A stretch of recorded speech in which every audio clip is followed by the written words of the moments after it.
गणित विषयाची संकल्पना स्पष्ट करणारं हे साहित्य आहे। यामध्ये पुढं मोजून बेरीज करणे आणि पाठीमागं जाऊन वजाबाकी करणे अशा प्रकारची ही संकल्पना याच्यातून स्पष्ट होणार आहे। आता उदाहरणार्थ 4 आपण पाहिलं, 4 मध्ये मी 3 घरं मिळवली किंवा 4 मध्ये 3 मिळवलं तर किती झालं, याच्यासाठी मुलं काय करणार आहेत तर 4च्या पुढं 3 घरांमध्ये हा बाण नेणार आहेत।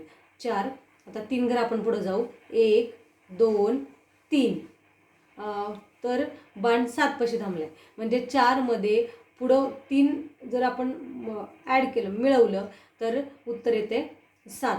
आता त्याचबरोबर आपण जर मागं जाऊन वजाबाकी करणं ह्या सुद्धा संकल्पना त्याच्यातून स्पष्ट होणार आहे। आता मी घेतलं समजा 9 मधून आपल्याला 5 वजा करायचं आहे, तर आपण काय करणार आहे की 9च्या मागं 5 घरं आपण जाणार आहे।